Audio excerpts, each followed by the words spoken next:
Hey everybody, it's Jimmy and Bill. So today, what we're going to talk about 9 ways that the housing market is good and bad for both the seller and the buyer. Because so many people are talking about, hey, you know what, it's a buyer's market. And a lot of people are saying it's a seller's market, you know? Yeah. So I seen this article and we're going to go over it, and basically, since we were talking about it and then happened to find an article about it, we're going to talk about it. Why it's bad and good for both the sellers and the buyers. Yeah, because it's just dependent on perspective, truthfully. Yeah, and you in the area where you are. Of course, yeah. We've talked about this numerous times where, you know, we've got different markets, different micro markets within the market itself, depending on where you're at, you know, in which state, which city, which town, which county, so on and so forth. Yeah. In the meantime, if you guys like these kind of videos, do me a favor, subscribe. It really helps out the channel. It's greatly appreciated. Hit the bell notification and share the video. So let's get started. Okay, let's start with this article. Basically, it says it takes longer to sell a home. For those listing their homes for sale, things have been changing. It's somewhat common to list a home on a Monday and have offers by Friday, sometimes pushing contracts above the listing price in November of 2021, which was true. Yep. Homes were on the market an average of just 22 days, and now they rose to 56 days a year later. So a year later from that, it was the average time on the market was 56 days, according to this article. And it continues to climb in many markets. All right, so it sounds like when you're saying the 21 days and 56 days, because we're talking back in 2021, so they're talking from list to close date, not under contract date. It sounds like those are the numbers that they're talking about. No, I think that, no. Because that's too long. So the reason I say that is in 2021, we were still in a pretty hot market, all things considered, and roughly you're gonna need 25 to 30 days to close a house if you're getting a bank loan. Right, but back then, if you put your house on the market on a, like say on a Sunday, by Friday it would be on the contract. I think that's Correct. What they're saying. But that would be 5 days, and they're saying, so there's 2 measurements when we go into the MLS. We have a list to contract number, and then we have a list to close number. Those are the 2 metrics that all the boards kind of track. And so because you said like a 56 day, that's because I track those numbers too, that's going to be more towards the list to close date. So that makes more sense. As we've progressed into the 2022, 2023 market, that's what I would expect to see, where things have slowed down. So basically, how's that good? So basically, that's bad for the sellers these days, because back then they got offers of higher than their asking price back on the peak. Right, well, you can still technically get an offer higher. It just depends on the property and, you know, sometimes the strategy. But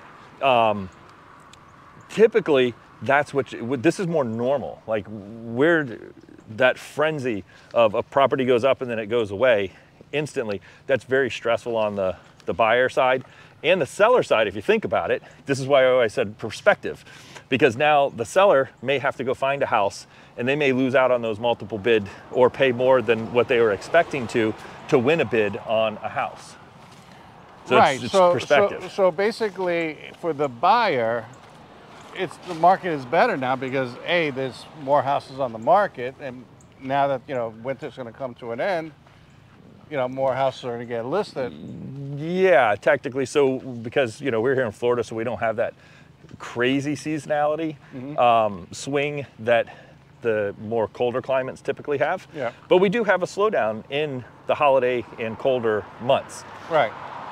So it's it feels like, depending on the metric that you're looking at or the metro that you're in, we feel like our inventory is increasing. When you really start to break down the numbers, it's not necessarily going up. It's going up, but not that much, because the home is staying on the market longer, it feels like there's more inventory, because now you have a minute to breathe when you're looking at houses and you have a little bit of choice. Well, let me ask you a question. So now that houses are on the market longer, it's definitely, in my opinion, it's definitely a benefit for buyers. Right. I think, and honestly, I think it's a benefit for both because we're getting balanced, and balanced is good on, that's a benefit on both sides. Because like, look at it, if I was selling my house and I had to go somewhere, and every day the house that I wanted to go look at that afternoon when I got off of work was already under contract, you know, in 24 hours. I see what you're saying. You see what I'm saying? Like, so you're talking about the seller turning into a buyer instantly. Well, yeah, because there's more. Look, I understand that there's this scenario where people are just selling a property to sell their property because they don't need a second home or what have you, or they're, you know, moving somewhere else, but they still have to buy a property. The majority of home sales come from somebody moving up, moving down, or moving out, and they've got to go somewhere. Yeah. So typically, they're buying another property.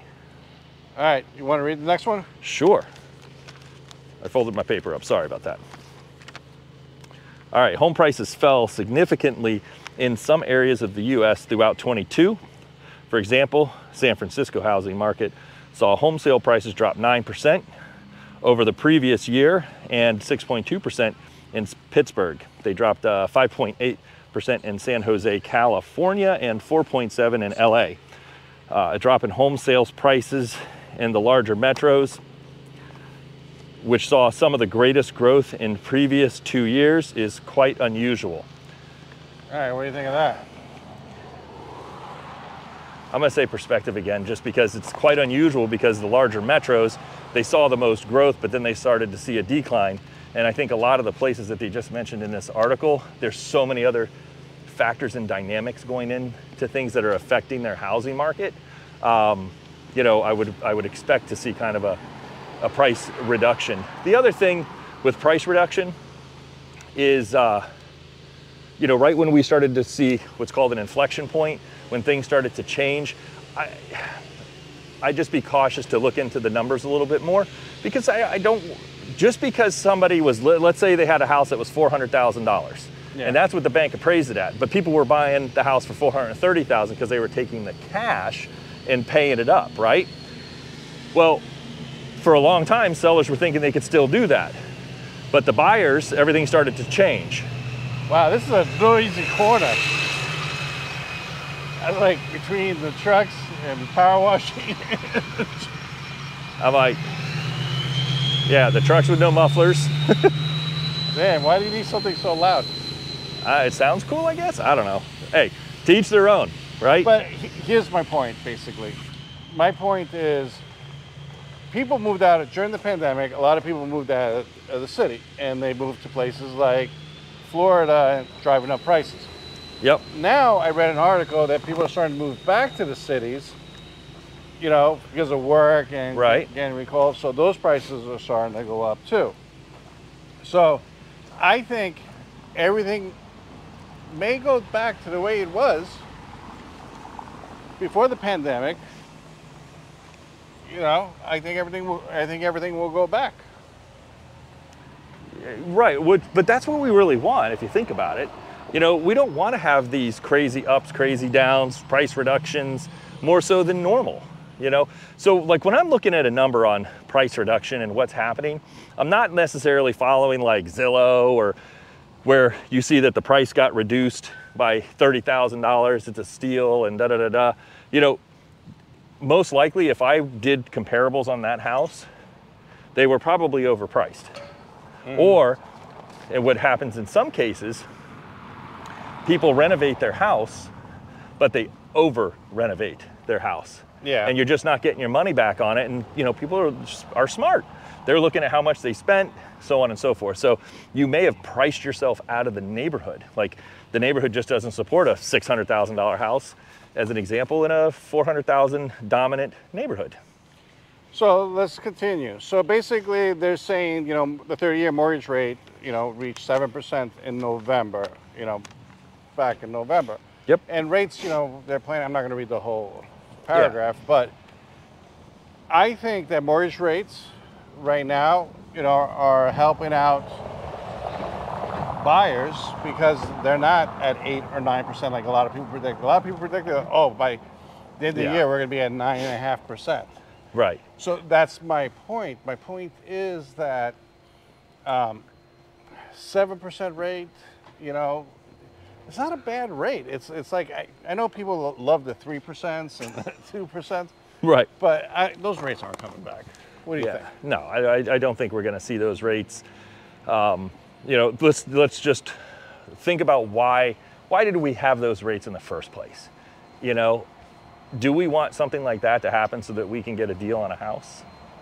You know, like those are the kind of things that I try to think of when it comes to, well, I'd love those rates again. And I get it, but you know, it is what it is, and I think that ship has sailed. All right, so let's talk about 2022 overall, and then we're going to compare it to 2023. So basically, sales were down last year. Yep. Okay? Oh yeah, tremendously. The brakes got put on. Yeah, the brakes got put on because everybody panicked and nobody. And I don't think everything's going to get super, super hot again. I don't think so. I just don't see it. It doesn't make sense. Rates haven't come down enough to get super hot again. I think we're going to get hotter, but more back to normal. Like this past, you know, recently, a couple of days ago or a day ago, you know, they said, oh, the feds are going to cut rates. Feds are going to cut rates. And then they came out and they're like, yeah, we're not cutting rates. Yeah, it's, I know that the Fed had announced that they were going to cut rates, what, 3 times this year? Yeah, but everybody was expecting a Fed cut rate. Well, but it's a little quick. I mean, they just said that they were looking at cuts 3 times this year, and it doesn't, what the Fed doesn't want to have happen again, and this is a good talking point, so add the comments down below for sure on this.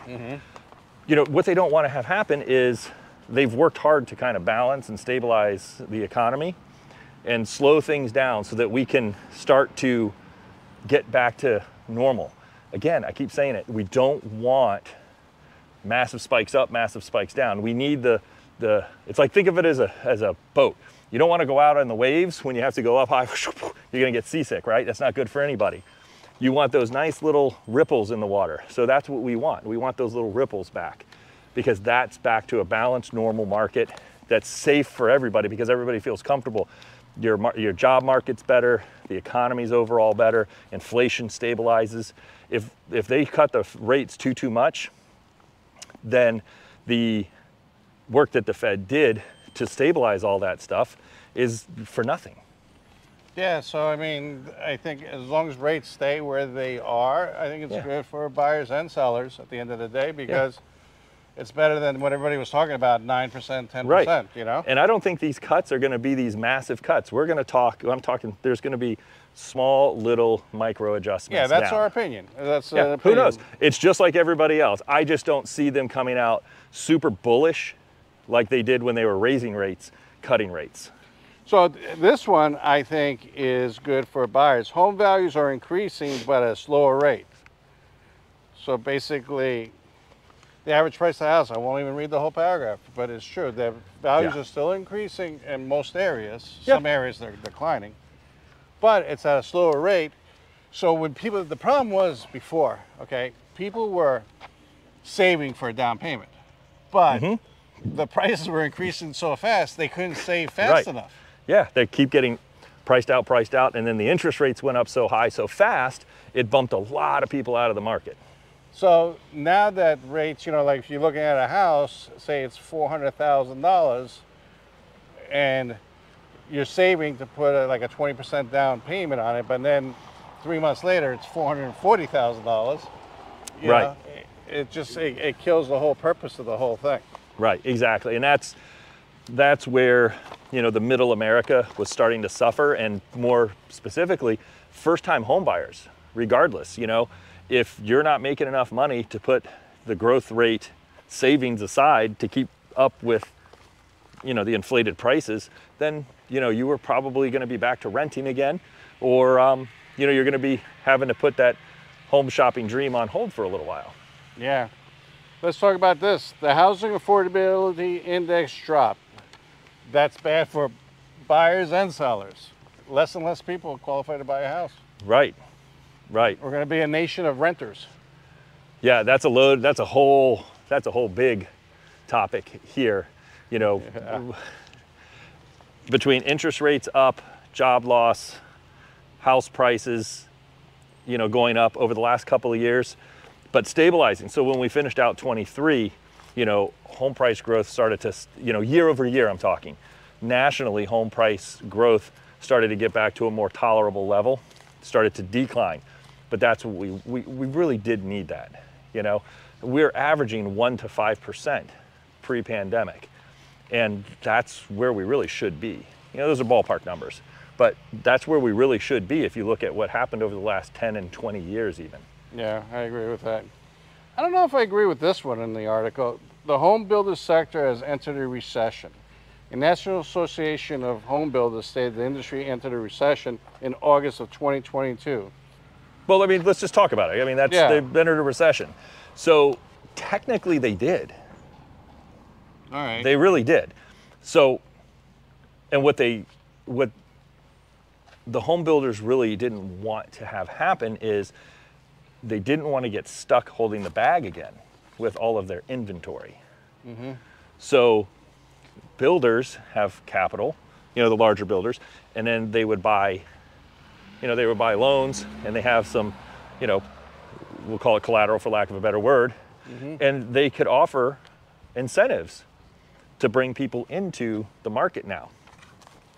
Before, you know, builders during the pandemic and everything, builders were having trouble getting inventory, workers, and so on and so forth. So the supply chain stuff has subsided.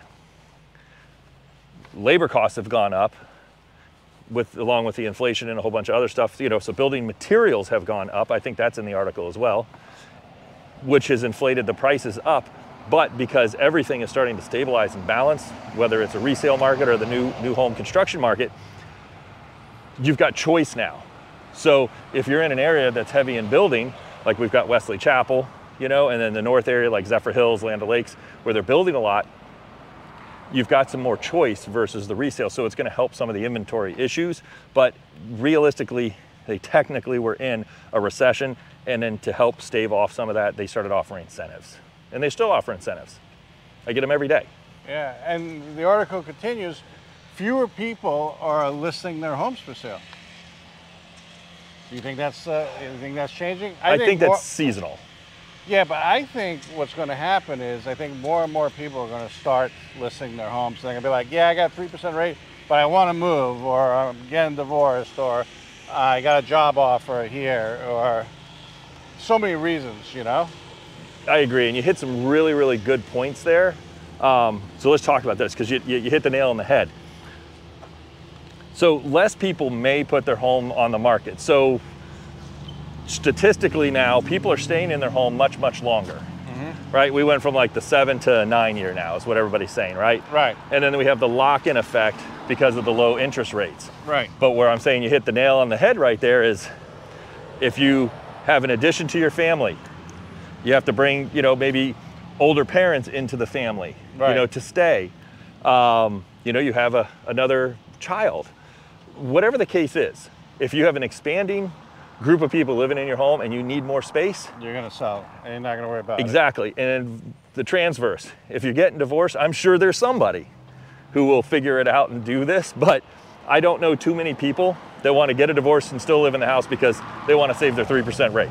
And the whole thing is, if rates were 10%, I could see a lot more people keeping the 3% rates. Of course. But if they're around 7, or if they even drop into 6s, it becomes more palatable. And like I said in other videos, the magic number is 5. If rates go to 5%, I think that's the magic number, and yeah, all hell's going to break loose. Everybody's going to be buying houses. Yeah, I don't know if we're going to have all hell break loose, but I mean, I think it's going to be a different day.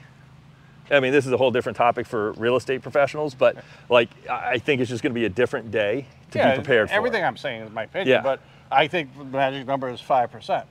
I agree, because it's normal. Yeah. And it's a very comfortable number. Yeah. And it's also what we saw for the better part of a decade, so somewhere in the 5s. Yeah. Anyways, that's today's video.